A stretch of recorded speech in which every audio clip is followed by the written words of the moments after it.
6, and today we have the finale of Coraline by Neil Gaiman.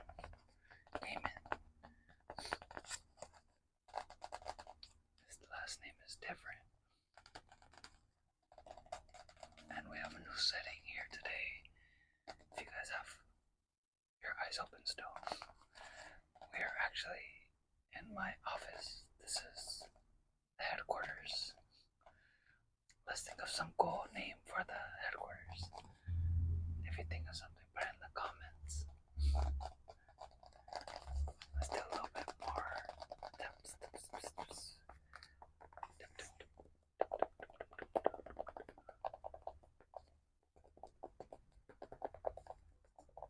Okay, let's get into it.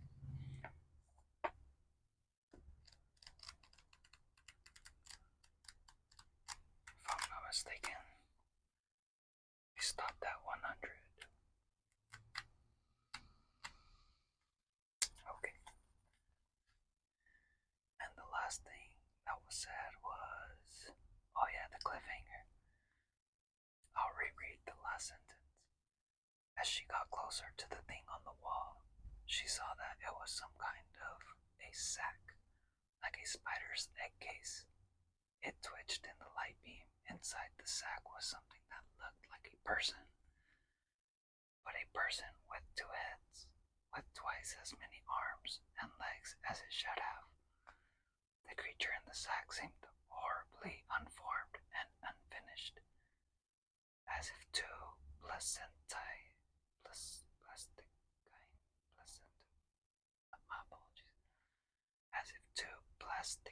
people had been warmed and rolled together, squashed and pressed into one thing. Coraline hesitated. She did not want to approach the thing. The dog bats dropped one by one from the ceiling and began to circle the room, coming close to her but never touching her. Perhaps there are no souls hidden in here.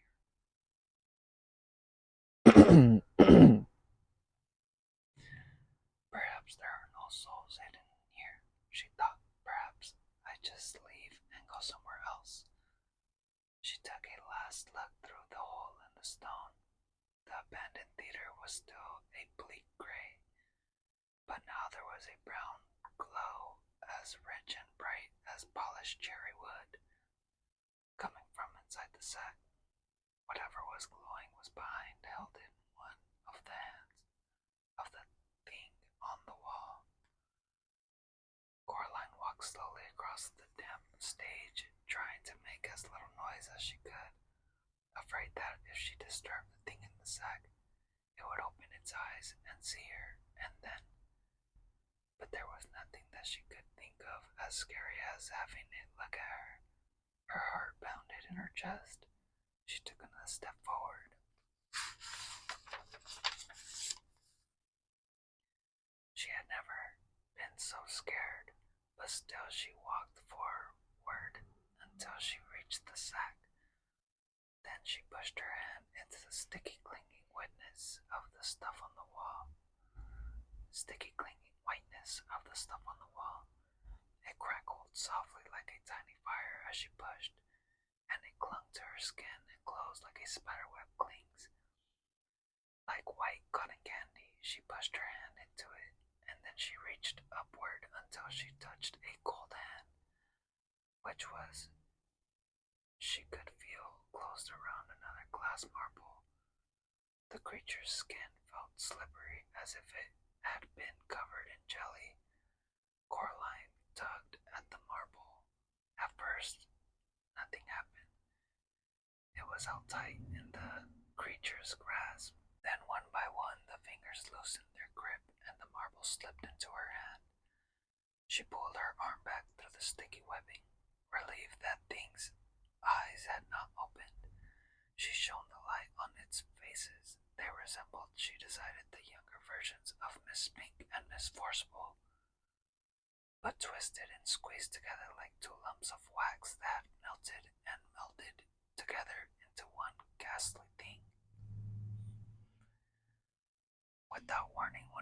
creature's hands made a grab for Coraline's arm. Its fingernails scraped her skin, but it was too slippery to grip.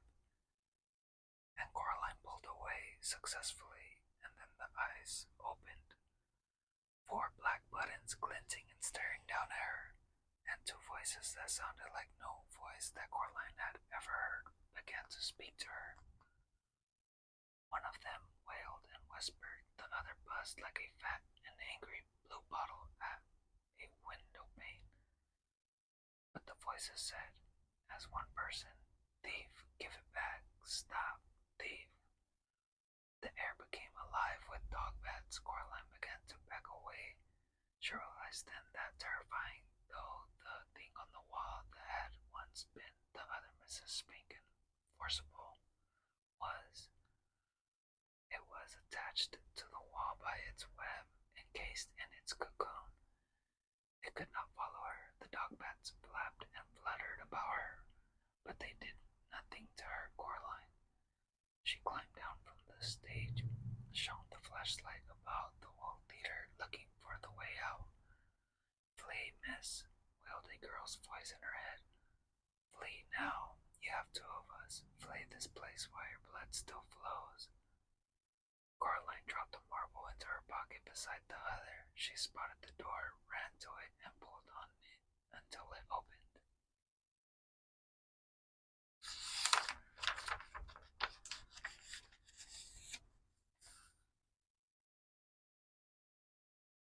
Look at that. Very spooky. Looks like a hellhound. A hellhound. And I think that's 8. Maybe that's 8.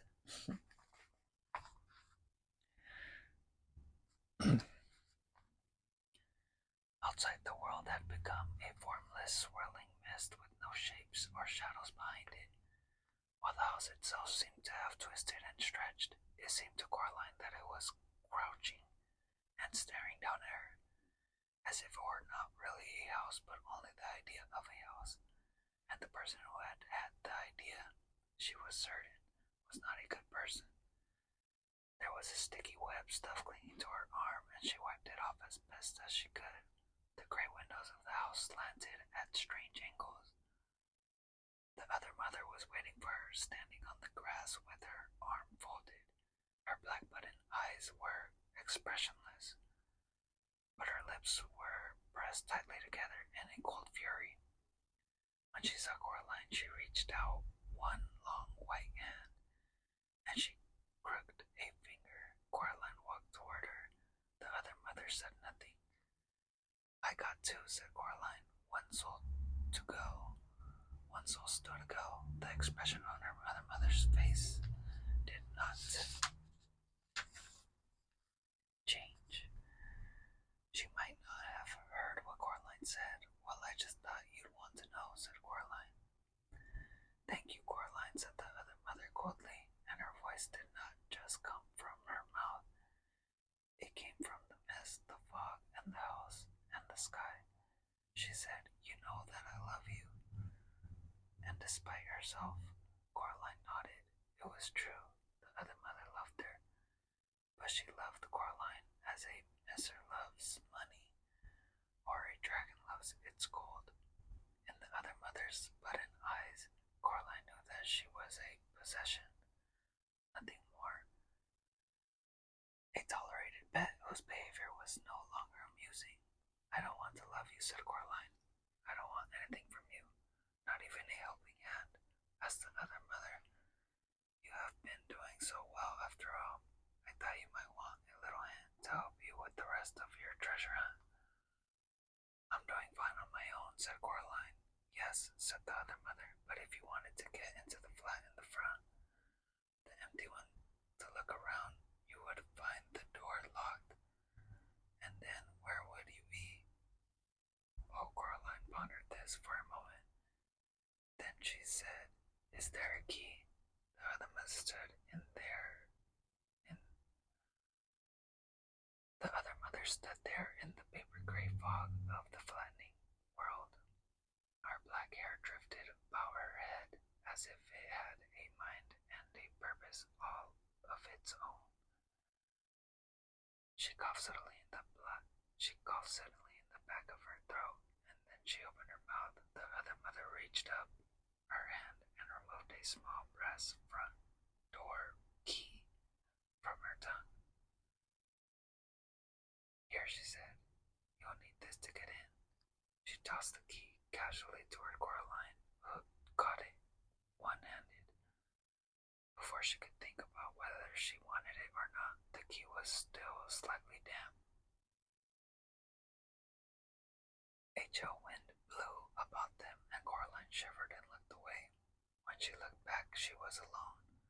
Uncertainly, she walked around to the front of the house and stood in front of the door to the empty flat. Like all the doors, it was painted bright green.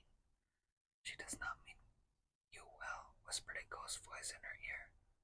We do not believe that she would help you. It must be a trick. Coraline said, yes, you're right, I expect. Then she put the key in the lock and turned it. Silently, the door swung open, and silently Coraline walked inside. The flat had walls the color of old milk. The wooden boards of the floor were uncarpeted and dusty with the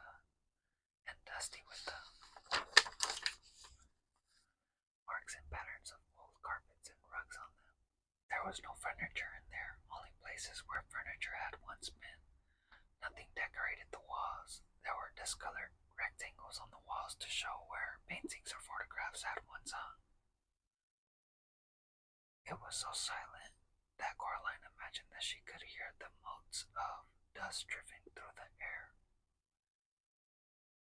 She found herself to be quite worried that something would jump out at her, so she began to whistle. She thought it might make it harder for things to jump out at her if she was whistling. First, she walked through the empty kitchen, then she walked through an empty bathroom containing only a cast iron bath, and in the bath, a dead spider the size of a small cat. The last room she looked at had, she supposed, once been a bedroom. She could imagine that the rectangular dust shadow on the floorboards had once been a bed. Then she saw something and smiled grimly. Set into the floorboards was a large metal ring. Coraline knelt and took the cold ring in her hands, and she tugged upwards as hard as she could. Terribly, slowly, stiffly, heavily, an hinged square of floor lifted. It was a trap door. It lifted, and through the opening Coraline could see only darkness. She reached down, and her hand found a cold switch. She flicked it without much hope that it would work. But somewhere below her, a bulb lit, and then a thin yellow light came up from the hole in the floor. She could see steps heading down, but nothing else. Coraline put her hand into her pocket and took out the stone with a hole in it. She looked through it at the cellar, but saw nothing. She put the stone back in her pocket. Up through the hole came the smell of damp clay and something else, and a gritting like sour vinegar. Coraline let herself down into the hole, looking nervously at the trapdoor. It was so heavy that it fell. She was sure she would be trapped down in the darkness forever. She put up a hand and touched it, but it stayed in position, and then she turned toward the darkness below, and she walked down the steps. Set into the wall at the bottom of the steps was another light switch, metal and rusting. She pushed it until it clinked down, and a naked bulb hanging from a wire from the low ceiling came on. It did not give up enough light even for Coraline to make out the things that had been painted onto the flaking cellar walls. The paintings seemed crude. There were eyes, she could see that, and the things that might have been grapes, and other things below them. Coraline could not be sure that they were paintings of people. There was a pile of rubbish in one corner of the room. cardboard boxes filled with mildewed papers and decaying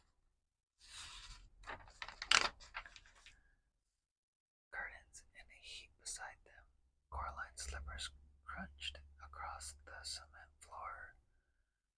The bad smell was worse now. She was ready to turn and leave when she saw the foot sticking out from beneath the pile of curtains. She took a deep breath. The smell of sour wine and moldy bread filled her head, and she pulled away the damp cloth to reveal something more or less the size and shape of a person. In that dim light, it took her several seconds to recognize it for what it was.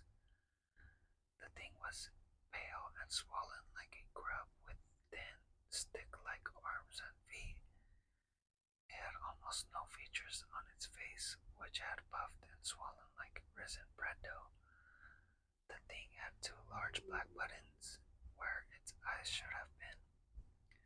Coraline made a noise, a sound of revulsion and horror, and as if it had heard her and awakened.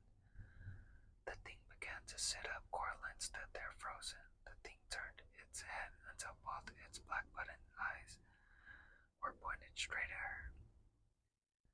A mouth opened in the mouthless face, strands of pale stuff sticking to the lips, and a voice that no longer even faintly resembled her father's whispered, "Coraline, well," said Coraline to the thing that had once been her other father. "At least you didn't jump out at me." The creature's twig-like hands moved to its face and pushed the pale clay about. Making something like a nose, it said nothing. "I'm looking for my parents," said Coraline, "or a stolen soul from one of the other children. Are they down here?" "There's nothing down here," said the pale thing indistinctly. "Nothing but dust and damping. Nothing but dust and damp and forgetting." The thing was white and huge and swollen. Monstrous, thought Coraline, but also miserable. She raised the stone with the hole in her. She raised the stone with the hole in it to her eye and looked through it. Nothing. The pale thing was telling the truth. The pale thing was telling her the truth. "Poor thing," she said. "I bet she made you come down here as a punishment for telling me too much." The thing hesitated, then it nodded. Coraline wondered how she could ever have imagined that this grub-like thing resembled her father. "I'm so sorry," she said. "She's not best pleased. She's not best pleased," said the thing that was once the other father. "Not best pleased at all. You've put her quite out of sorts, and when she gets out of sorts, she takes it out on everybody else. It's her way." Coraline patted its hairless head. Its skin was tacky, like warm bread dough. "Poor thing," she said. "You're just a thing she made and then threw away." The thing nodded vigorously as it nodded. The left button eye fell off and clattered onto the concrete floor. The thing looked around vacantly with its one eye, as if it had lost her. Finally it saw her, and as if making a great effort, it opened its mouth once more and said in a wet, urgent voice, "Run, child, leave this place. She wants me to hurt you, to keep you here forever, so that you can never finish the game, and she will win. She is pushing me so hard to hurt you. I cannot fight her." "You can," said Coraline. "Be brave." She looked around. The thing that had once been the other father was between her and the steps up and out of the cellar. She started edging along the wall, heading toward the steps. The thing twisted bonelessly until its one eye was again facing her. It seemed to be getting bigger and now more awake. Alas, it said, I cannot. And it lunged across the cellar toward her. Then its toothless mouth opened wide. Coraline had a single heartbeat in which to react. She could only think of two things to do. Either she could scream and try to run away and be chased around a badly lit cellar by the huge grub thing, be chased until it caught her, or she could do something else. So she did something else. As the thing reached her, Coraline put out her hand and closed it around the thing's remaining button eye, and she tugged as hard as she knew how. For a moment nothing happened, then the button came away and flew from her hand, clicking against the walls before it fell to the cellar floor. The thing froze in place. It threw its pale head back blindly and opened its mouth horribly wide, and it roared its anger and frustration. Then all in a rush the thing swept toward the place where Coraline had been standing. But Coraline was not standing there any longer. She was already tiptoeing as quietly as she could up the steps that would take her away from the dim cellar. With the crude paintings on the wall, she could not take her eyes from the floor beneath her, though, across which the pale thing flopped and writhed, hunting for her. Then, as if it was being told what to do, the creature stopped moving, and its blind head tipped to one side. It's listening for me, thought Coraline. I must be extra quiet. She took another step up, and her foot slipped on this step, and the thing heard her. Its head tipped toward her. For a moment it stayed. For a moment it swayed, and it seemed to be gathering its wits. Then, fast as a serpent, it slithered for the steps and began to flow up them. Toward her, Coraline turned and ran wildly up the last half dozen steps, and she pushed herself up and onto the floor of the dusty bedroom. Without pausing, she pulled the heavy trapdoor toward her and let go of it. It crashed down. It crashed down with a thump. It crashed down with a thump just as something large banged against it. The trapdoor shook and rattled in the floor, but it swayed where it was.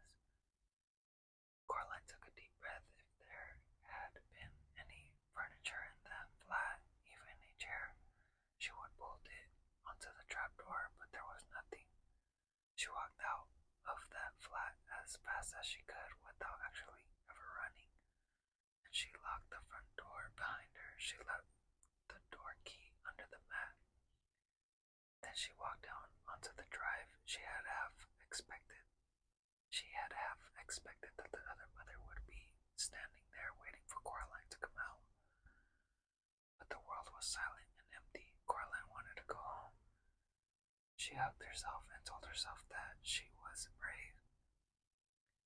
And she almost believed herself, and then she walked around to the side of the house in the gray mist that wasn't a mist, and she made for the stairs to go up.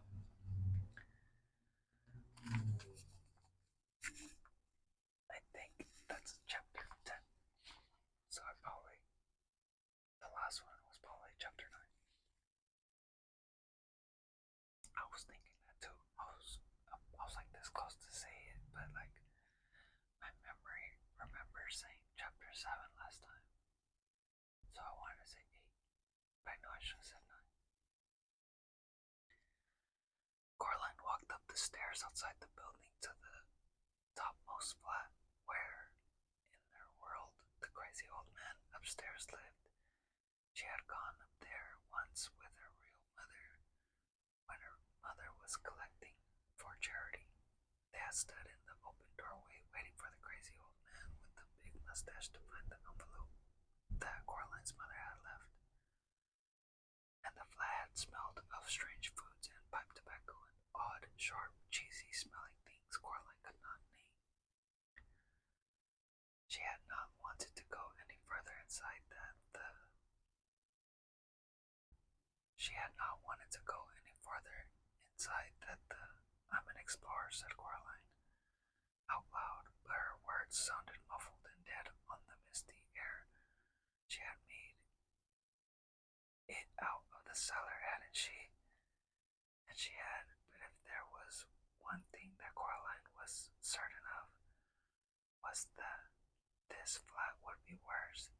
She reached the top of the house. The topmost flat had once been the attic of the house, but that was long ago. She knocked on the green painted door. It swung open, and she walked in.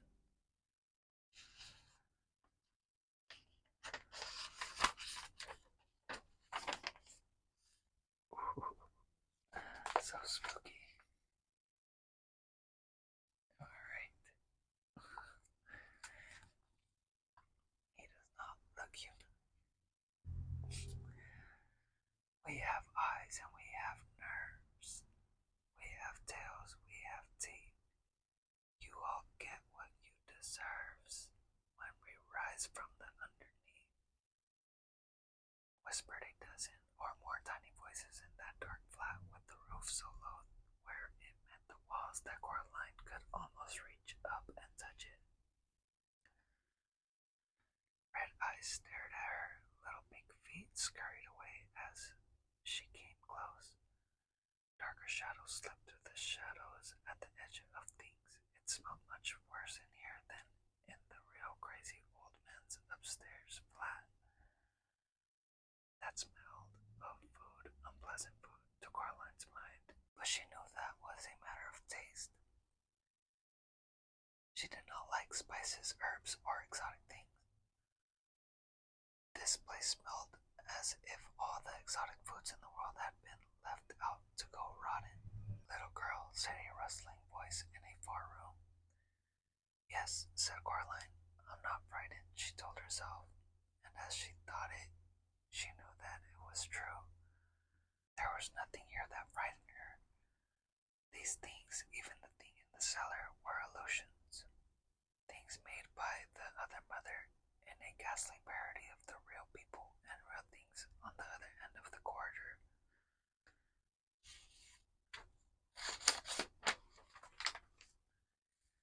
She could not truly make anything, decided Coraline. She could only twist and copy and distort things that already existed.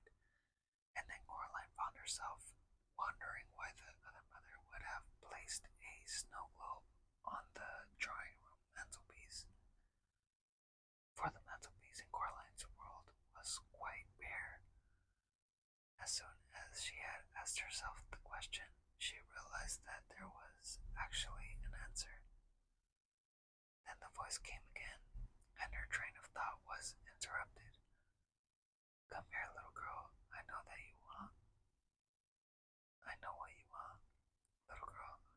It was a rustling voice, scratchy and dry. It made Coraline think of some kind of enormous dead insect, which was silly, she knew. How could a dead thing, especially a dead insect, have a voice? She walked through several rooms with low, slanting ceilings until she came to the final room. It was a bedroom, and the other crazy old man upstairs sat at the far end of the room. In the near darkness, bundled up in his coat and hat. As Coraline entered, he began to talk. Nothing's changed, little girl, he said, his voice sounding like the noise dry leaves make as they rustle across a pavement. And what if you do everything you swore you would? What then? Nothing's changed. You'll go home. You'll be bored. You'll be ignored. No one will listen to you. Not really listen to you. You're too clever and too quiet for them to understand. They don't even get your name right. Stay with us. Stay here with us, said the voice from the figure at the end of the room. Your other mother will build whole worlds for you to explore and tear them down every night when you are done. Every day will be better and brighter than the one that went before. Remember that toy box? Remember the toy box? How much better would a world be built just like that and all for you? And will there be gray, wet days where I just don't know what to do and there's nothing to read or to watch and nowhere to go and the day drags on forever? Asked Coraline. From the shadows, the man said never. And will there be awful meals with food made from recipes with garlic and tarragon and broad beans in? Asked Coraline. Every meal will be a thing of will be a, every meal would be a thing of joy, whispered the voice from under the old man's hat. Nothing will pass your lips that does not entirely delight you. And could I have day-glow green gloves to wear, and yellow Wellington boots in the shape of frogs? Asked Coraline. Frogs, ducks, rhinos, octopuses, whatever you desire.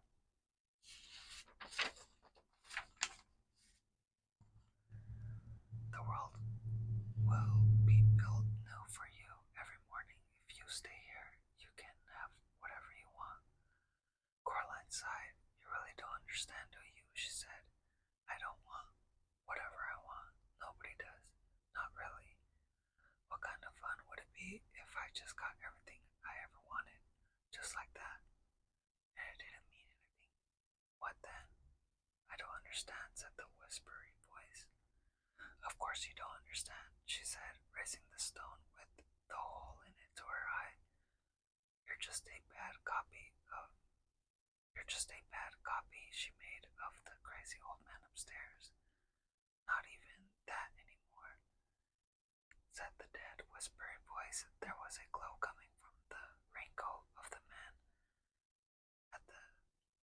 at about chest height to the hole in the stone. The glow twinkled and shone blue-white as any star. She wished she had a stick or something to poke him with. She had no wish to get any closer to the shadowy man at the end of the room.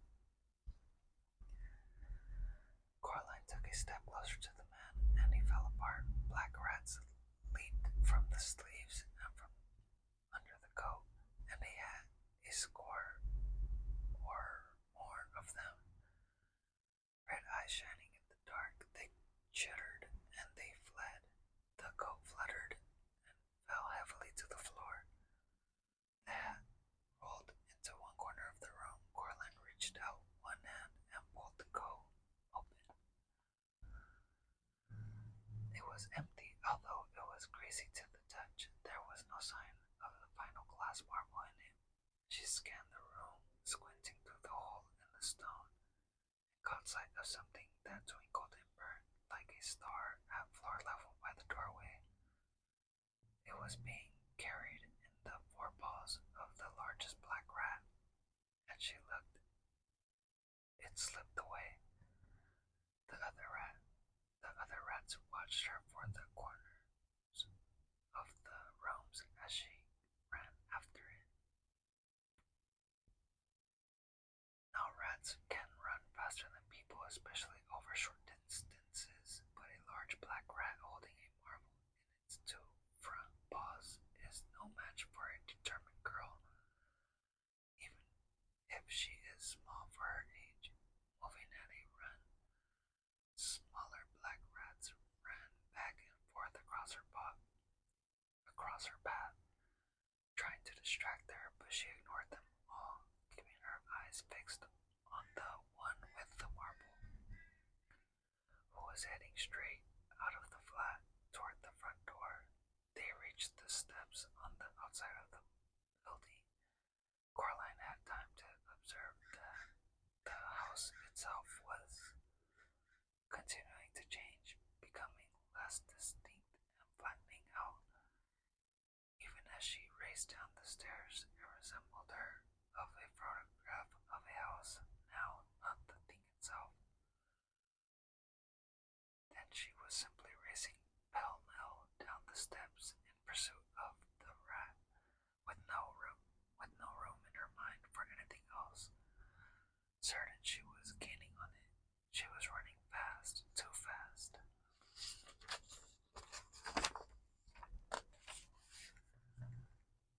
she discovered as she came to the bottom of one flight of stairs, and her foot skidded and twisted, and she went crashing onto the concrete landing. Her left knee was scraped and skinned, and the palm of one hand she had thrown out to stop herself with. And the palm of one hand she had thrown out to stop herself was a mess of scraped skin and grit. It hurt a little, and it would. She knew soon hurt much more. She picked the grit out of her palm and climbed to her feet, and as fast as she could, knowing that she had lost and it was already too late. She went down to the final landing at the ground level. She looked around for the rat, but it was gone, and the marble with it. Her hand stung where the skin had been scraped, and there was blood trickling down her ripped pajamas leg from her knee. It was as bad as the summer that her mother had taken the training wheels off Coraline's bicycle. But then, back then, and with all the cuts and scrapes her knees had scabs and top of scabs, she had had a feeling of achievement. She was learning something, doing something she had not known how to do. Now she felt nothing but cold loss. She had felt the ghost children, she had felt her parents, she had felt herself, felt everything. She closed her eye and wished that the earth would swallow her up. There was a cough. She opened her eyes and saw the rat. It was lying on the brick path at the bottom of the stairs with a surprised look on its face, which was now several inches away from the rest of it.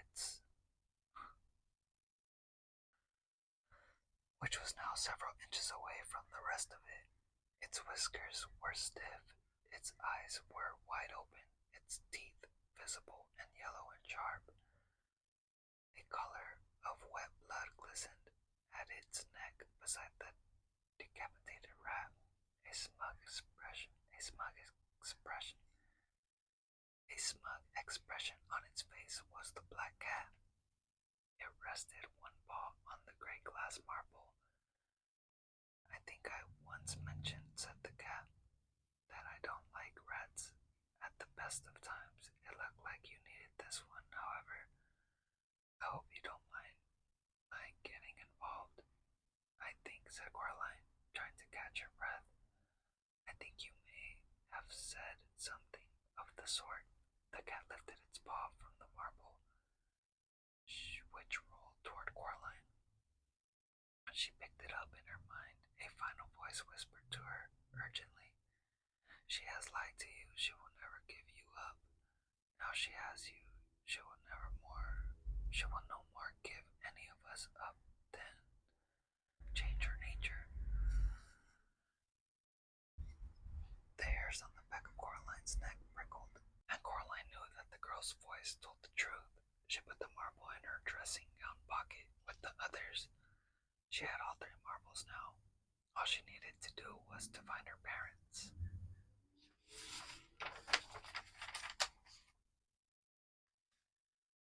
And Coraline realized with surprise that bit was easy. She knew exactly where her parents were. If she had stopped to think, she might have known where they were all along. The other mother could not create. She could only transform and twist and change. The mantelpiece in the drawing room back home was quite empty. But knowing that, she knew something else as well. The other mother, she plans to break her promise. She won't let us go, said Coraline. I wouldn't put it past her, admitted the cat. Like I said, there's no guarantee she'll play fair. And then he raised his head. Hello, did you see that? What? Look behind you, said the cat. The house had flattened out even more. It no longer looked like a photograph, more like a drawing, a crude charcoal scribble of a house drawn on whatever's happening, said Coraline. Thank you for helping with the rat. I suppose I'm almost there, aren't I? So you go off into the mist or wherever you go, and well, I hope I get to see you at home. If she lets me go home. The cat's fur was on end, and its tail was bristling like a chimney sweep's brush. What's wrong? Asked Coraline. They've gone, said the cat. They aren't here anymore. The way's in and out of this place. They just went flat. Is that bad? The cat lowered its tail, swishing it from side to side angrily. It made a low growling noise in the back of its throat. It walked in a circle until it was facing away from Coraline, and then it began to walk backwards stiffly, one step at a time, until it was pushing up against Coraline's leg. She put down a hand to stroke it and could feel how hard its heart was beating. It was trembling like a dead leaf in a storm. You'll be fine, said Coraline. Everything's going to be fine. I'll take you home. The cat said nothing. Come on, cat, said Coraline. She took a step back toward the steps, but the cat stayed where it was, looking miserable and oddly much smaller.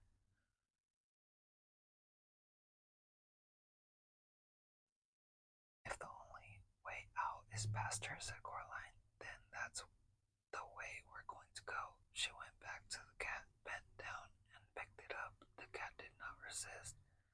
It simply trembled. She supported its bottom with one hand, rested its front legs on her shoulders.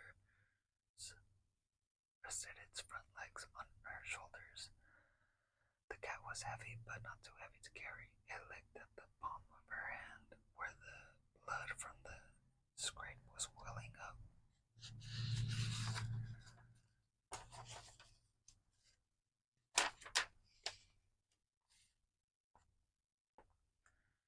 Coraline walked up the stairs one step at a time, heading back to her own flat. She was aware of the marbles clicking in her pocket, aware of the stone with a hole in it, aware of the cat pressing itself against her.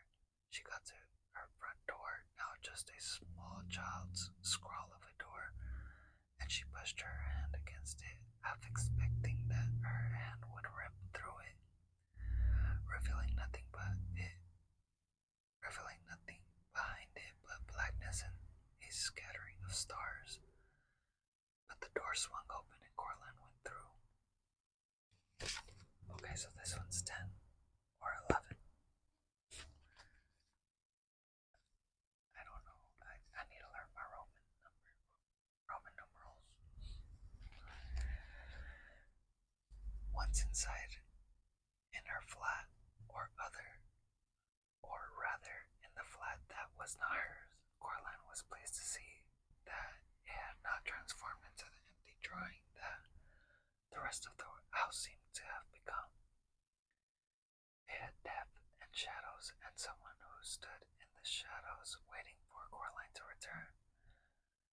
Saw your back, said the other mother. She did not sound pleased. And you brought vermin with you? No, said Coraline. I brought a friend. She could feel the cat stiffening under her hands as if it were anxious to be away. Coraline wanted to hold onto it like a teddy bear for reassurance, but she knew that cats hate to be squeezed, and she suspected that frightened cats were liable to bite and scratch if provoked in any way. Even if they were on your side, you know I love you, said the other mother flatly. You know I love you, said the other mother flatly. You have a very funny way of showing it, said Coraline. She walked down the hallway, then turned into the drawing room, steady step by steady step, pretending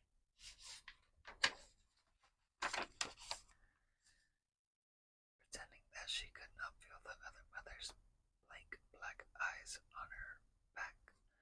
Her grandmother's formal furniture was still there, and the paintings on the wall of the strange fruit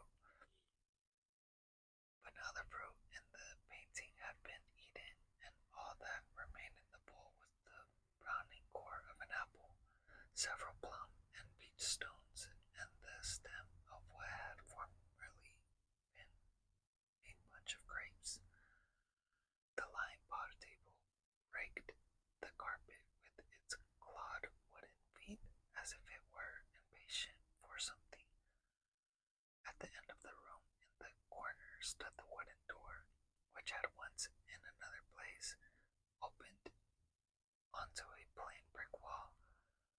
Coraline tried not to stare at it, but the window showed nothing but mist. This was it. Coraline knew the moment of truth, the unraveling time. The other mother had followed her in. Now she stood in the center of the room between Coraline and the mantelpiece. She looked down at Coraline with black button eyes. It was funny, Coraline thought. The other mother did not look anything at all like her own mother. She wondered how she had ever been deceived into imagining a resemblance. The other mother was huge. Her head almost brushed the ceiling, and very pale, the color of a spider's belly. Her hair writhed and twined about her head, and her teeth were sharp as knives. Well said, the other mother sharply. Where are they? Coraline leaned against an armchair, adjusted the cat with her left hand, put her right hand into the pocket, and pulled out the three marble glasses. And pulled out the three glass marbles. They were a frosted gray, and they clinked together in the palm of her hand.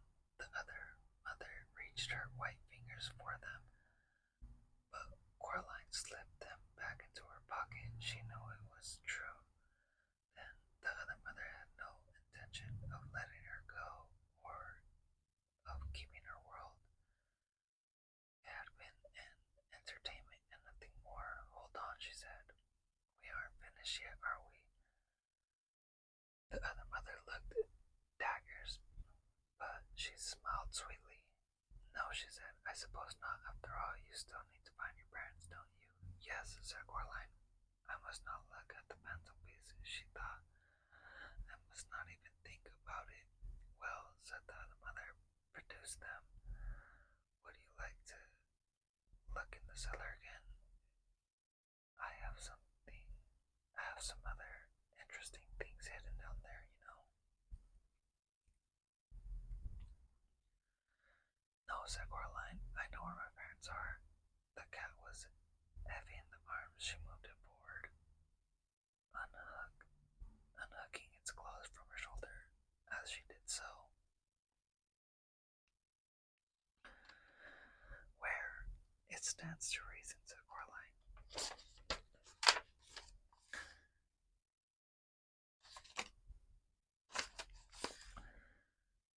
I've looked everywhere you'd hide them.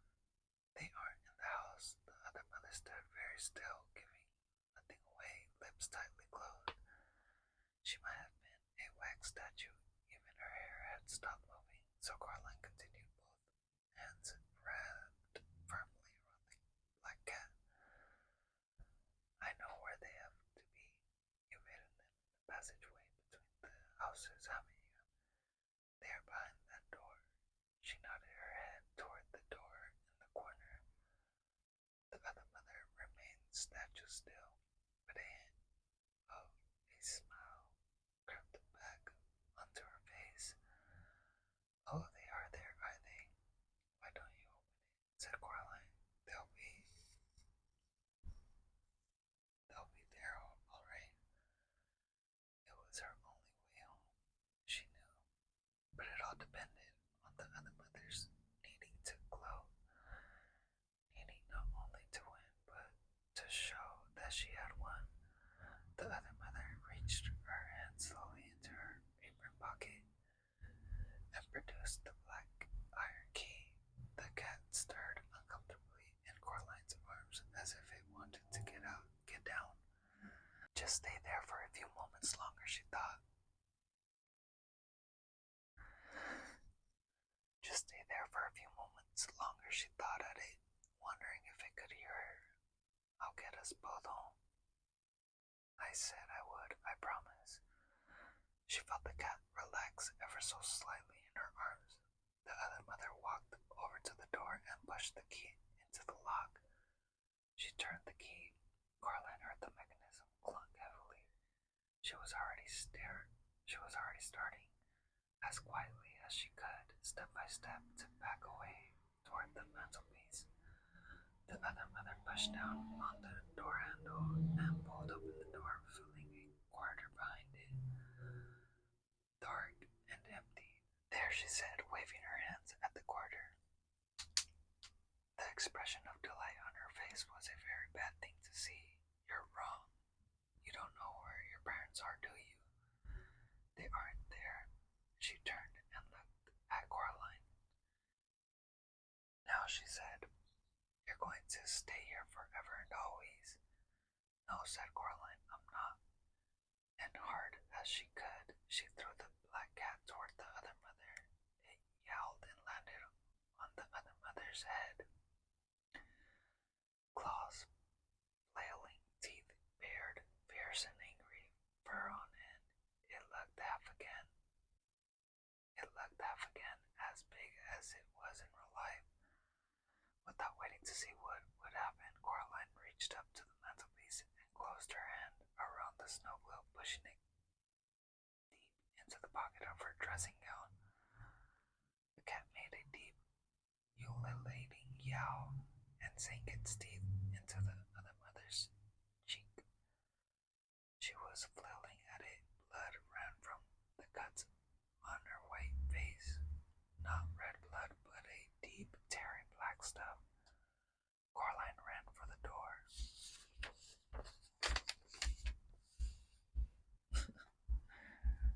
Look at that. The cat on the other mother. That's good stuff.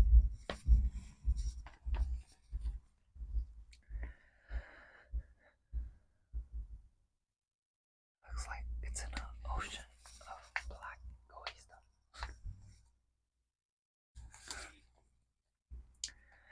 She pulled the key out of the lock. Leave her, come on, she shouted to the cat. It hissed and swiped its scalpel sharp claws at the other mother's face in one wild rake, which left black ooze trickling from several gashes on the other mother's nose. Then it sprang down toward Coraline. Quickly, she said. The cat ran toward her, and they both stepped into the dark corridor. It was colder in the corridor, like stepping down into a cellar on a warm day. The cats hesitated for a moment, then, seeing the other mother was coming toward them, it ran to Coraline and stopped by her legs. Coraline began to pull the door closed. It was heavier than she imagined a door could be, and pulling it close was trying to close a door against a high wind. And then she felt something from the other side starting to pull against her. Shut, she thought. Then she said out loud, come on, please. And she felt the door begin to move, to pull closed, to give against the phantom wind. Suddenly she was aware of the other people in the corridor with her. She could not turn her head to look at them, but she knew them without having to look. Help me, please, she said. All of you. The other people in the corridor, 3 children, 2 adults, were somehow too insubstantial to touch the door. Insubstantial to touch the door.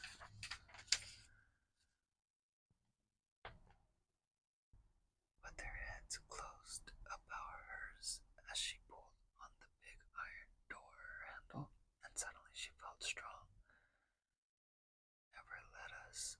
Never let up, miss. Hold strong, whispered a voice in her mind. Pull, girl, pull, whispered another, and then a voice that sounded like her mother's, her own mother, her real, wonderful, maddening, infuriating, glorious mother just said, well done, Coraline, and that was enough. The door started to slip closed easily, as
This is not a good place to be in quickly. Coraline turned her back on the door and began to run as far as was practical through the dark corridor, running her hand along the wall to make sure she didn't bump into anything to get turned around in the darkness. It was an uphill run, and it seemed to her that it went on for a longer distance than anything could possibly go. The wall she was touching felt warm and yielding now, and she realized it felt as it were covered in a fine downy fur. It mowed as if it were taking a breath. She snatched her hand away from it. Winds howled in the dark. She was scared she would bump into something, and she put out her hand for the wall once more. This time, what she touched felt hot and wet, as if she had put her hand in something in somebody's mouth, and she pulled it back, and with a small wail, her eyes had adjusted to the dark. She felt she could half see as faintly glowing patches ahead of her. 2 adults, 3 children. She could hear the cat too, padding in the dark in front of her, and there was something else which suddenly scuttled between her feet, nearly sending Coraline flying. She caught herself before she went down, and using her own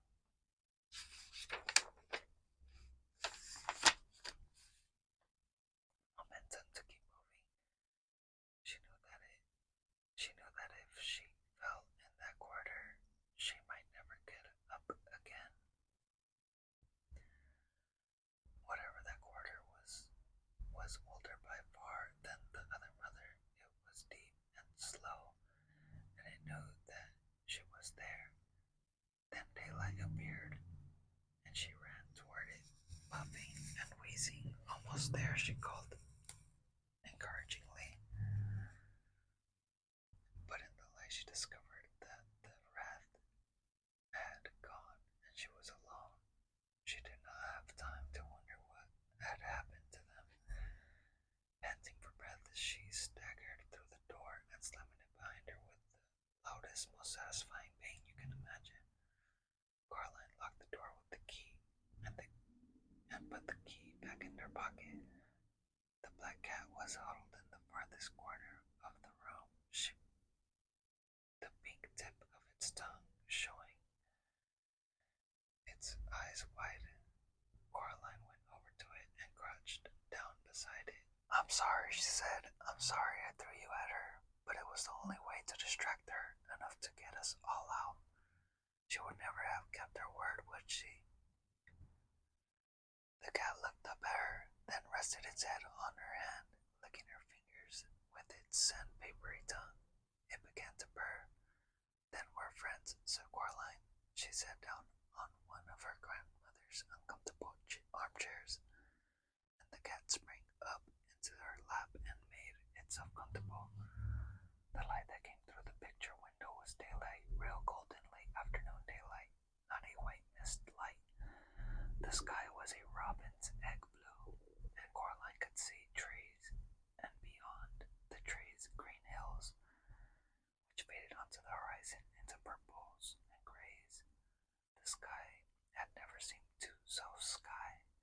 The world had never seemed so world. Coraline stared at the leaves on the trees and at the patterns of light and shadow on the cracked bark of the trunk of the beech tree outside the window.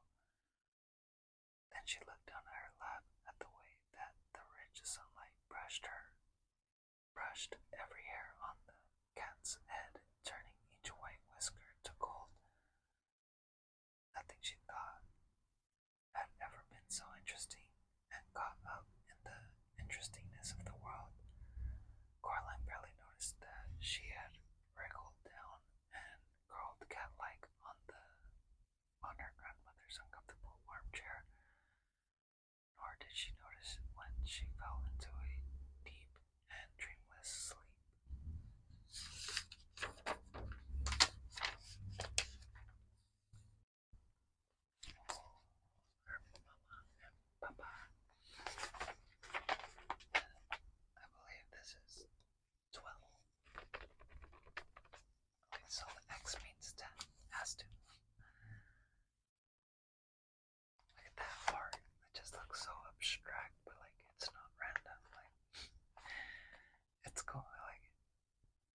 mother shook her gently awake.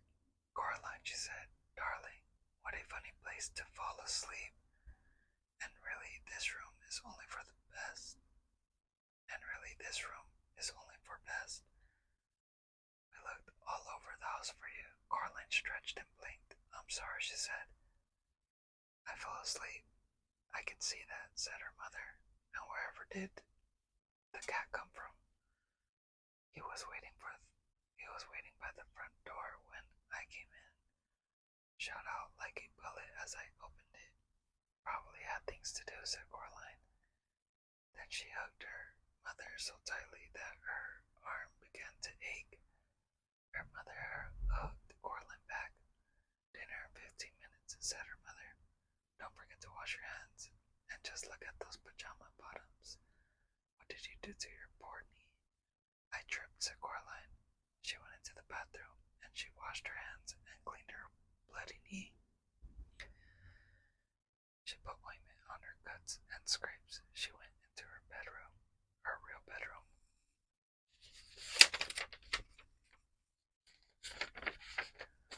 Her true bedroom.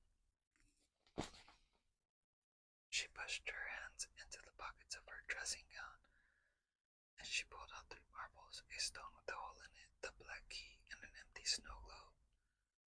She took the snow globe and watched the glittery snow swirl through the water to fill the empty world. She put it down and watched the snow fall, covering the place where the little couple had once stood. Coraline took a piece of string from her toy box and strung the black key on the string. Then she knotted the string and hung it around her neck. There, she said. She put on some clothes and hid the key under the She put on some clothes and hid the key under her t-shirt. It was cold against her skin. The stone went into her pocket. Coraline walked down the hallway to her father's study. He had his back to her, but she knew, just on seeing him, that his eyes, when he turned around, would be her father's kind gray eyes, and she crept over and kissed him on the back of his balding head. Hello, Coraline, he said. Then he looked around and smiled at her. What was that for? Nothing, said Coraline. I just miss you sometimes, that's all. Oh, good, he said.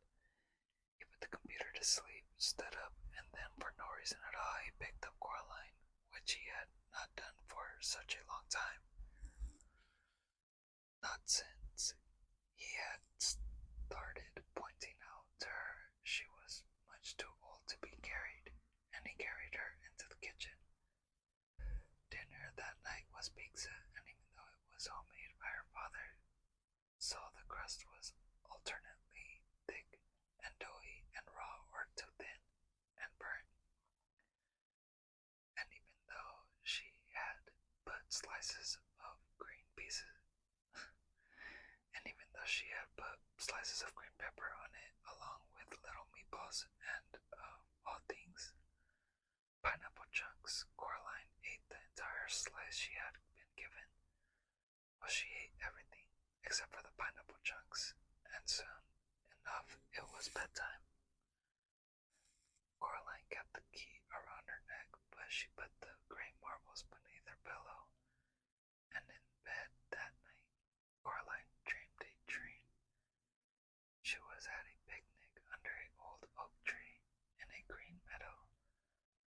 The sun was high in the sky, and while there were distant fluffy white clouds on the horizon, the sky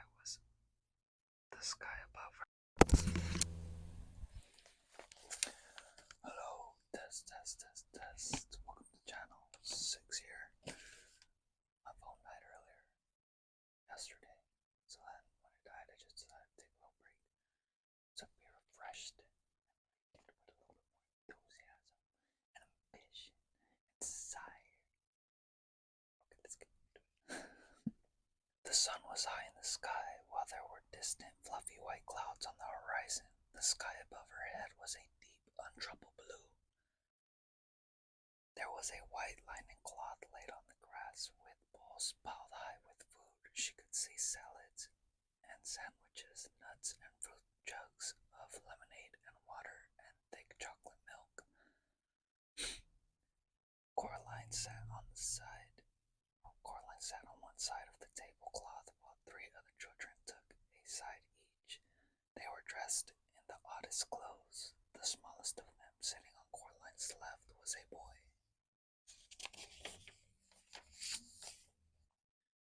With red velvet knee breeches and frilly white shirt. His face was dirty and he was piling his plate high with boiled new potatoes and with what looked like cold, whole-cooked trout. "This is the finest of picnics, lady," he said to her. "Yes," said Coraline, "I think it is. I wonder who organized it." "I rather think you did, miss," said a tall girl sitting opposite Coraline. She wore a brown, rather shapeless dress and had a brown bow net on her head which tied beneath her chin. "And we are more grateful for it and for all than ever words can say." She was eating slices of bread and jam, deftly cutting the bread from a large golden brown loaf with a huge knife, then spooning on the purple jam with a wooden spoon. She had jam all around her mouth. "Hey, this is the finest food I have eaten in centuries," said the girl on Coraline's right. She was a very pale child, dressed in what seemed to be spider's web, with a circle of glittering silver set in her blonde hair. Coraline could have sworn that the girl had two wings, like dusty silver butterfly wings, not bird wings, coming out of her back. The girl's plate was piled high with pretty flowers. She smiled at Coraline as if it had been a very long time since she had smiled, and she had almost but not quite forgotten how. Coraline found herself liking this girl immensely, and then in the way of dreams the picnic was done, and they were playing in the meadow, running and shouting, and tossing a glittering ball from one to another. Coraline knew it was a dream then, because none of them ever got tired or winded or out of breath. She wasn't even sweating. They just laughed and ran in a game that was partly tag, partly piggy in the middle, and partly just a magnificent romp. Three of them ran along the ground, while the pale girl fluttered a little over their heads, swooping down on butterfly wings to grab the ball and swing up again into the sky before she tossed the ball to one of the other children. And then, without a word about it being spoken, the game was done, and the four of them went back to the picnic cloth, where the lunch dishes had been cleared away, and there were four bowls waiting for them, three of ice cream, one of honeysuckle flowers piled high. They ate with relish. "Thank you for coming to my party," said Coraline. "If it is mine." "The pleasure is ours, Coraline Jones," said the winged girl, nibbling another honeysuckle blossom. "If there were but something we could do for you to thank you and to reward you." Said the boy with the red velvet breeches and the dirty face.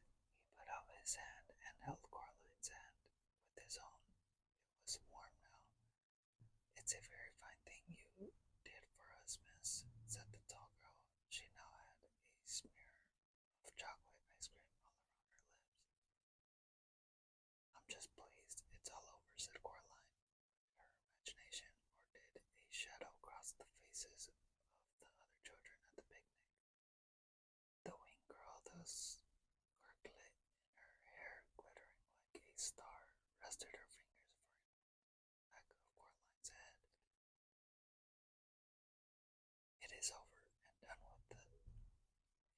over and done with for us," she said. "This is our staging post. From here we three will set out for uncharted lands, and what comes after no one alive can say." She stopped talking. "There's a but, isn't there?" said Coraline. "I can feel it, like a rain cloud." The boy on her left his lower lip began to tremble, and he bit it with his upper teeth, and said nothing. The girl in the brown bonnet shifted uncomfortably and said, "Yes, miss." "But I got you 3 bags," said Coraline. "I got Mom and Dad back. I shut the door. I locked it. What more was I meant to do?" The boy squeezed Coraline's hand with his. She found herself remembering when it had been she tried to reassure him when he was little more than a cold memory in the darkness. "Oh, can't you give me a clue?" asked Coraline. "Isn't there something you can tell me?" "The beldam swore by her good right hand," said the tall girl, "but she lied."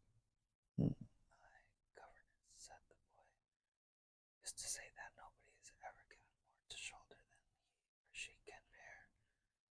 He shrugged as he said this, as if he had not yet made his own mind up whether or not it was true. "As you look," said the winged girl, "good good fortune and wisdom and courage, although you have already shown that you have all 3 of these blessings, and in abundance. She hates you," blurted out the boy. "She hasn't lost anything for so long. Be wise, be brave, be tricky." "But it's not fair," said Coraline in her dream angrily. "It's just not fair. It should be over." The boy with the dirty face stood up and hugged Coraline tightly. "Take comfort in this," he whispered. "Thou'rt alive, thou livest." And in her dreams Coraline saw that the sun had set and the stars were twinkling in the darkening sky. Coraline stood in the meadow, and she watched as the 3 children, 2 of them walking, one flying,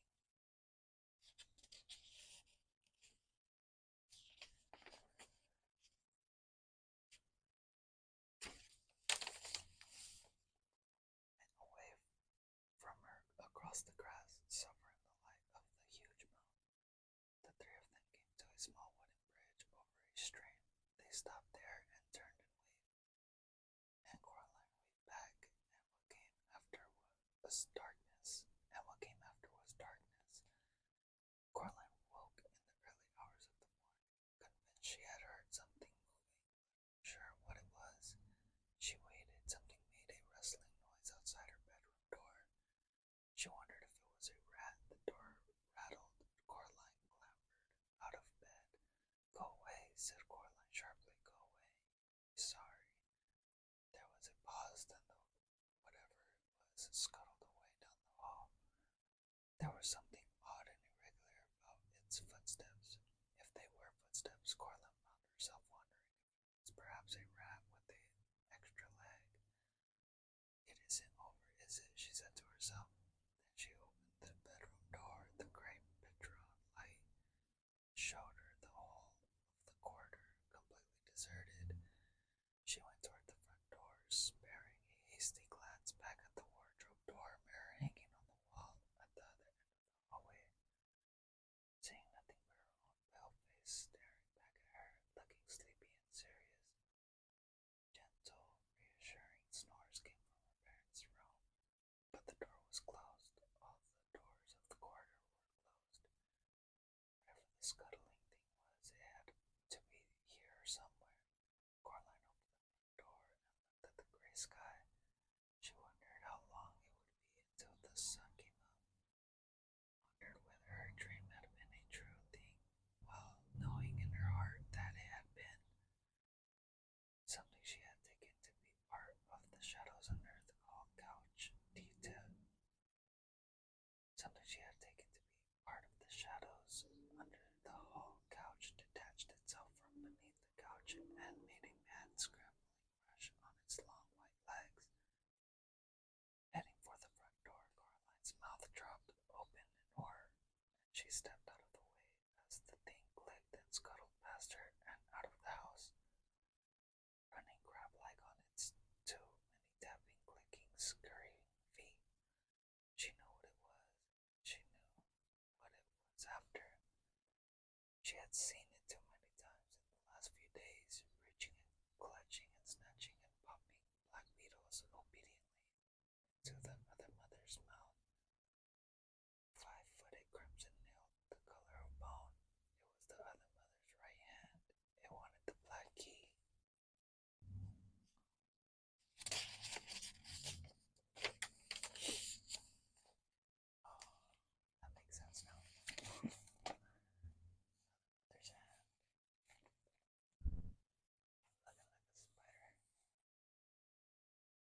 That's chapter 13. Coraline's parent never seemed to remember anything about their time in the snow globe. At least they never said anything about it, and Coraline mentioned it to them. Sometimes she wondered where they had ever that they had lost 2 days in the real world, and came to the eventual conclusion that they had not. Again, there are some people who keep track of every day and every hour. Though Coraline's parents were solidly in the second camp. Coraline had placed the marbles before she went to sleep that first night. Coraline had placed the marbles beneath her pillow before she went to sleep that first night home in her own room once more. She went back to bed after she saw the other mother's hand. She went back to bed after she saw the other mother's hand. Although there was not much time left for sleeping, and she rested her head back on that pillow. Something scrunched gently as she did. She sat up and lifted the pillow. The fragments of the glass marbles that she saw. The fragments of the glass marbles that she saw looked like the remains of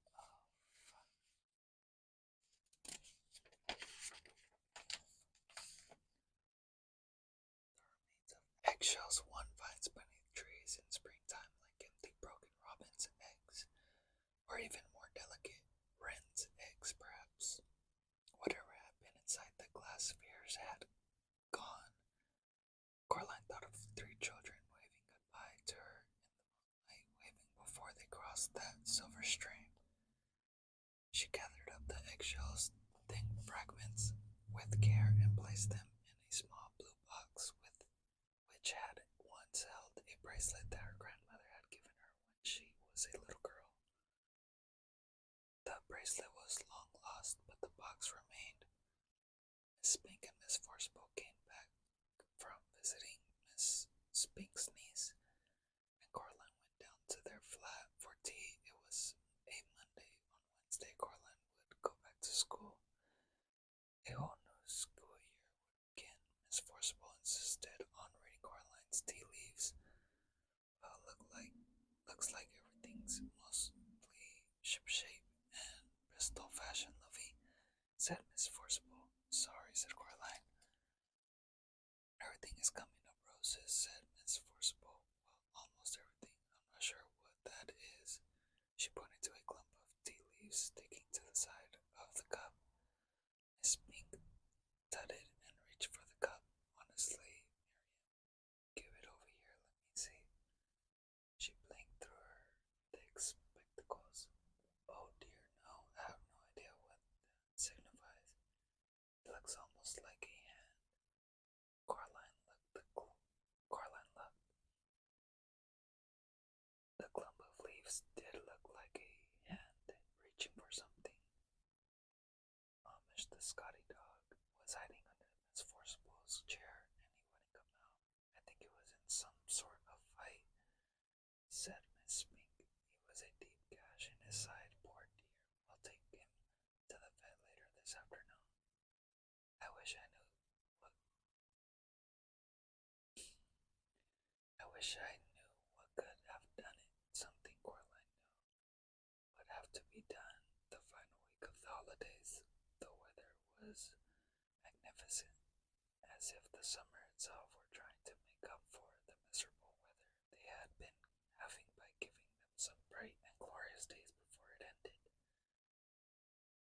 The crazy old man upstairs called down to Coraline when he saw her coming out of Miss Spink and Miss Forcible's flat. Hey, hi you, Coraline, he shouted over the railing. It's Coraline, she said. Hey, hi you, Caroline, he shouted over the railing. It's Coraline, she said. How are the mice? Something has frightened them, said the old man, scratching his mustache. I think maybe there is a weasel in the house. Something is about. I heard it in the night.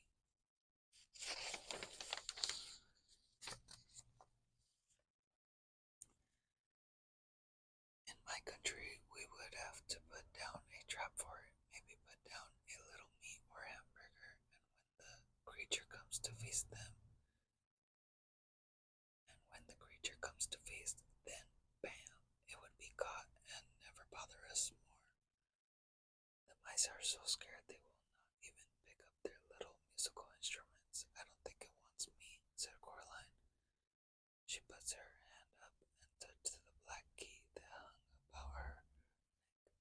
Then she went inside. She bathed herself and kept the key around her neck the whole time she was in the bath. She never took it off anymore. Something scratched at her bedroom window. After she went to bed, Coraline was almost asleep, but she slipped out of her bed and pulled open the curtains. A white hand with crimson fingernails leaped from the window ledge onto a drain pipe and was immediately out of sight. There were deep gouges in the glass on the other side of the window. Coraline slept uneasily that night, waking from time to time to plot and plan and ponder, then falling back into sleep, never quite certain where her pondering ended and the dream began. One ear always open for the sound of something scratching at her window pane or at her bedroom door. In the morning, Coraline said to her mother, I'm going to have a picnic with my dolls today. Can I borrow a sheet, an old one you don't need any longer, as a tablecloth? I don't think we have one of those, said her mother. She opened the kitchen drawer that held the napkins and the tablecloths, and she brought it about in it. Hold on, will this do? It was a folded up disposable paper towel covered with red flowers, left over from some picnic they had been on several years before. That's perfect, said Coraline. I didn't think you played with your dolls anymore, said Mrs. Jones. I don't, admitted Coraline. Their protective color, their protective coloration will be back in time for lunch, said her mother. Have a good time. Coraline filled a cardboard box with dolls and with several plastic dolls' teacups. She filled a jug with water, then she went outside. She walked down to the road, just as if she were going to the shops. Before she reached the supermarket, she cut across a fence into some wasteland and along an old drive, then crawled under a hedge. She had to go under the hedge in two journeys in order not to spill the water from the jug.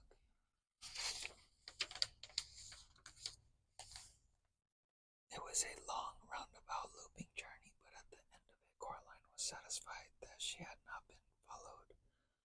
She came out behind the dilapidated old tennis court. She crossed over it to the meadow where the long grass swayed. She found the planks on the edge of the meadow. They were astonishingly heavy, almost too heavy for a girl to lift, even using all her strength, but she managed. She didn't have any choice. She pulled the planks out of the way one by one, grunting and sweating with the efforts, revealing a deep, round, brick-lined hole in the ground. It smelled of damp and the dark. The bricks were greenish and slippery. She spread out the tablecloth and laid it carefully over the top of the well. She put a plastic doll's cup every foot or so at the edge of the well, and she weighed each cup down with water from the jug. She put a doll in the grass beside each cup, making it look as much like a doll's tea party as she could. Then she retraced her steps back under the hedge, along the dusty yellow drive, around the back of the shops, back to her house. She reached up and took the key from around her neck. She dangled it from the string as if the key were just something she liked to play with. Then she knocked on the door of Mrs. Spink and Miss Forceball's flat. Miss Spink opened the door. Hello, dear, she said. I don't want to come in, said Coraline. I just wanted to find out how Amish was doing. Miss Spink sighed. The says that Amish is a brave little soldier, she said. Luckily, the cut doesn't seem to be infected. We cannot imagine what could have done it. The vet says some animal he thinks, but has no idea what. Mr. Bobo says he thinks it might have been a weasel. Mr. Bobo, the name in the top flat, the man in the top flat, Mr. Bobo, fine old circus family, I believe. Romanian or Slovenian, Romanian or Slovenian or Livonian or one of those countries. Bless me, I could never remember them anymore. It had never occurred to Coraline that the crazy old man upstairs actually had a name, she realized. If she'd known his name was Mr. Bobo, she would have said it every chance she got. How often do you get to say a name like that? How often do you get to say a name like Mr. Bobo aloud? Oh, said Coraline to Miss Pink, Mr. Bobo, right, well, she had a little louder. She said a little louder. I'm going to go and play with my dolls now over by the old tennis court. Round the back. That's nice, dear. That's nice, dear, said Miss Mink.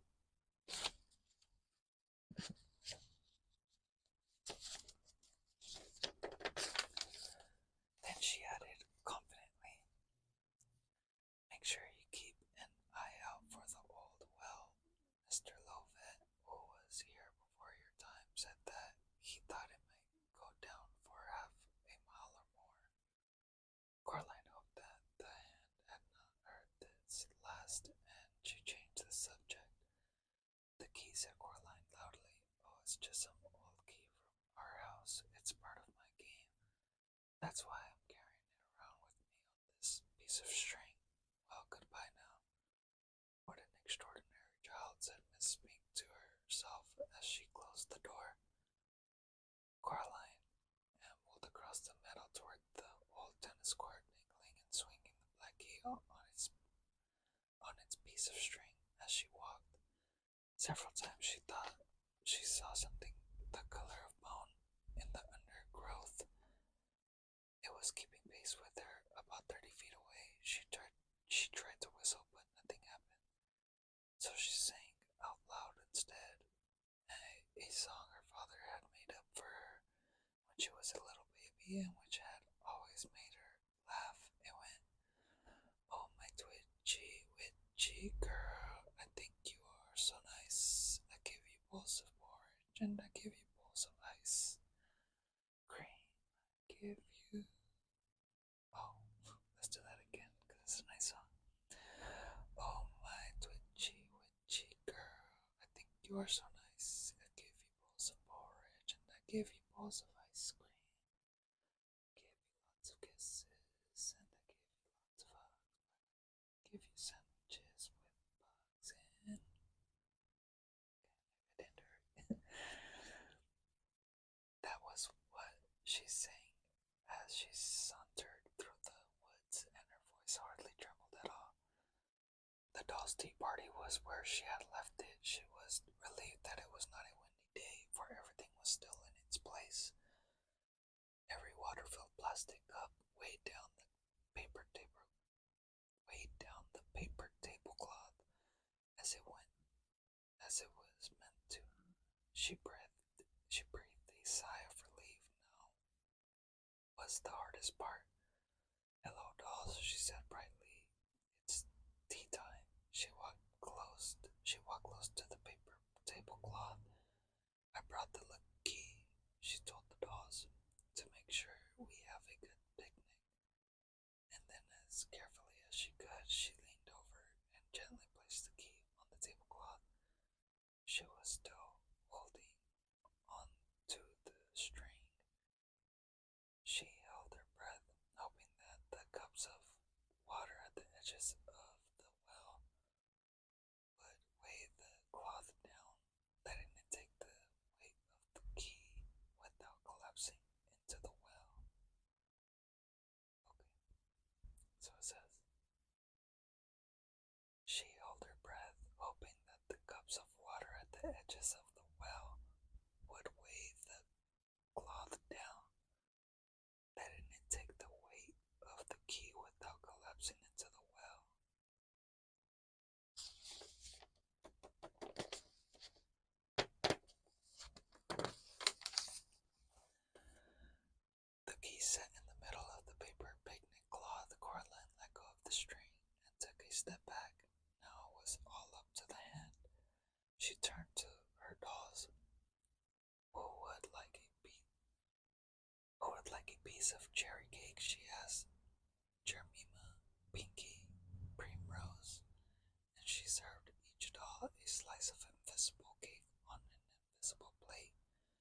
chattering happily as she did so.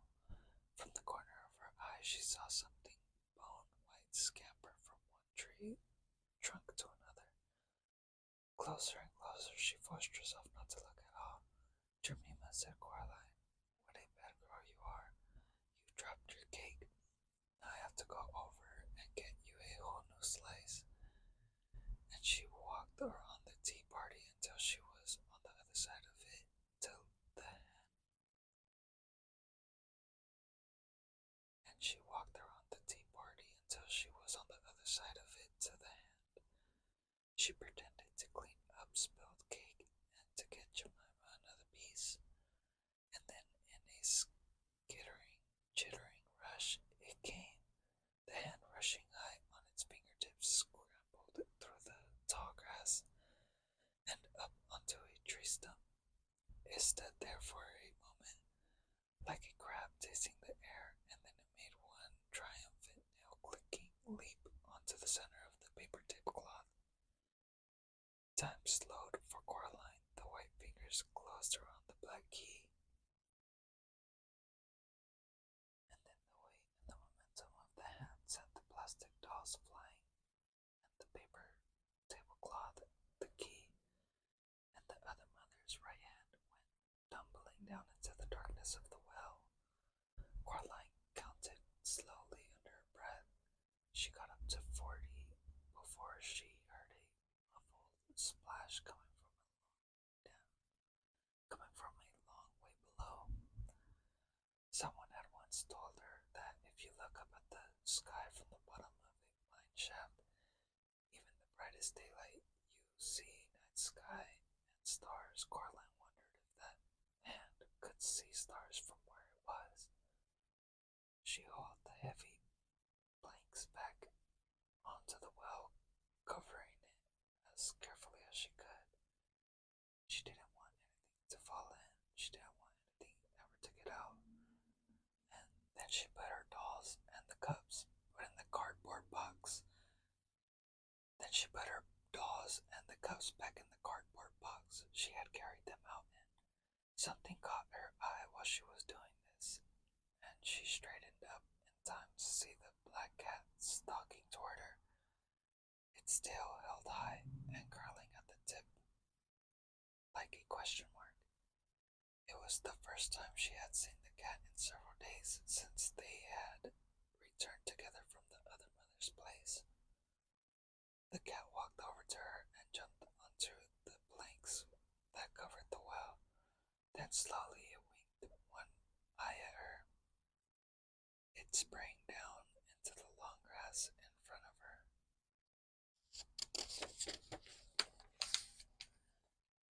and rolled over onto its back, wiggling about ecstatically. Coraline scratched and tickled the soft fur on its belly, and the cat purred contentedly. When it had enough, it rolled over onto its front once more and walked back toward the tennis court, like a tiny patch of midnight in the midday sun. Coraline went back to the house. Mr. Bubble was waiting for her in the driveway. He clapped her on the shoulder. The mice tell me that all is good, he said. They say that you are the savior, Caroline. It's Coraline, Mr. Bubble said. Coraline, not Caroline, Coraline. Coraline, said Mr. Bubble, repeating her name to himself with wonderment and respect. Very good, Coraline. The mice say that I must tell you that as soon as they are ready to perform in public, you will come up and watch them as the first audience of all. They will play Dumpty Umpty and Doodle Woodle, and they will dance and do 1,000 tricks. That is what is they say. I would like that very much, said Coraline. When they're ready, she knocked at Miss Pink and Miss Forcible's door. Miss Pink let her in, and Coraline went in her parlor. She put her box of dolls down in the floor. Then she put her hand into her pocket and pulled out the stone with the hole in it. Here you go, she said. I don't need it anymore. I'm very grateful. I think I may have saved my life and saved some other people's death. She gave them both legs, although her arms barely stretched around Miss Mink, and Miss Forcible smelled like the raw garlic she had been cutting. Then Coraline picked up her box of dolls and went out. "What an extraordinary child," said Miss Pink. No one had hugged her like that since she had retired from the theater. That night Coraline lay in bed, all bathed, teeth cleaned, with her eyes open and staring up at the ceiling. It was warm enough that, now that the hand was gone, she had opened her bedroom window wide. She had insisted to her father that the curtains not be entirely closed. Her new school clothes were laid out carefully on her chair for her to put on when she woke. Normally, on the night before the first day of term, Coraline was apprehensive and nervous, but she realized there was nothing left about school that could scare her anymore.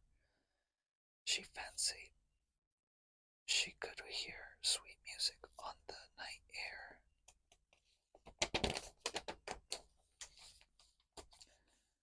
The kind of music that can only be played on the tiniest silver trombones and trumpets and bassoons and on piccolis and tubas so delicate and small that their keys could only be pressed by the tiny pink fingers of white mice.